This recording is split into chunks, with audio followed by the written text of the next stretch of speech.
The Gemara in Sukkah Mem Hey Amad Beis. Amar Rashbi, Rabbi Shimon Bar Yochai says, Yacholni liftar es kol ha'olam kulay min adin. I could exempt the whole world from judgment. What does the Helagatana Rabbi Shimon mean that he could exempt the whole world from judgment? How could he exempt the whole world from judgment? It says in Marsham, the Gemara says in Sanhedrin Daf Tzadi Aleph that Antoninus says to Rebbe, I don't understand Rebbe. How could God punish anybody?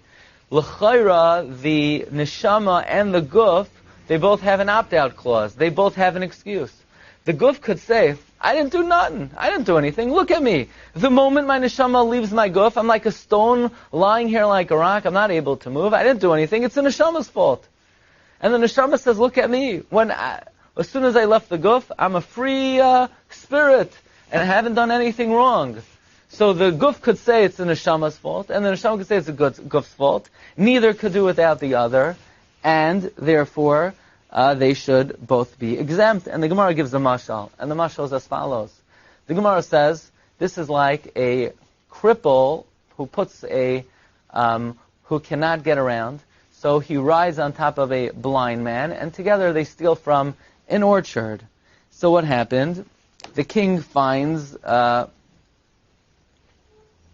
ganav, and the cripple says, "Look, I can't. I didn't do it. I can't even move. I can't walk around." And the blind man says, "I didn't do it. I can't see." So the king thinks for a moment. He says, "Taka, cripple can't walk. The blind man can't see." And then the king knows what to do. He takes the cripple. He puts him on the shoulders of the blind man, and he says, "The same way you stole, that's how you're going to get punished." He punishes them together. So to the Rivan Shalom combines, says Rebbe, the guf and the neshama, and by putting the two together, he punishes them together. But the question is, it's not fair. Why can't the guf and the neshama both say that I didn't do it, he did it, I couldn't have done it without him?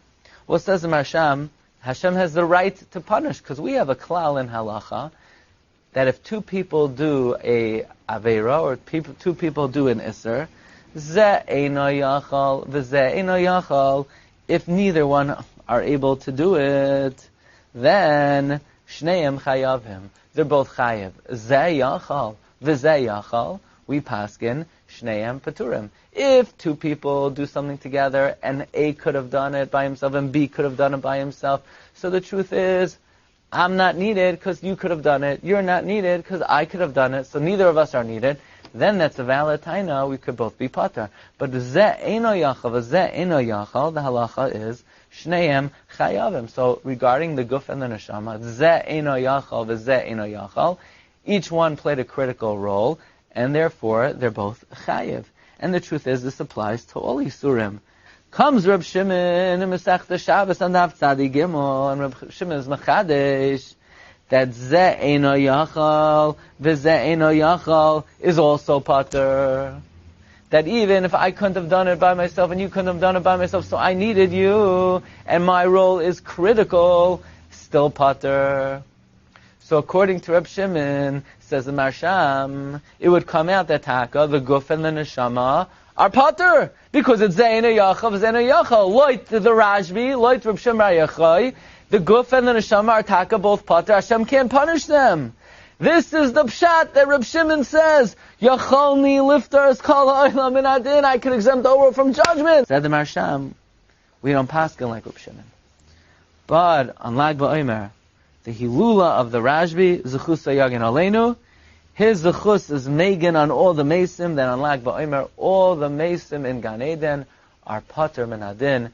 This is the incredible lamdus of the Marsham. Pshat in Reb Shimon Yacholni liftar es kol elam kol min adin. Reb Shimon l'shitase ze eino yachal v'ze eino yachal pater. We hope Tairasai megan aleinu. May the Torah of the Rashbi protect all of us and all of Klal Yisrael. Ad b'yaskal tzedek v'mher v'yameinu. Amen. Thank you for listening to the Guard Your Eyes Daily Chizuk broadcast. Pass them on to your friends and help spread Kedusha in the world.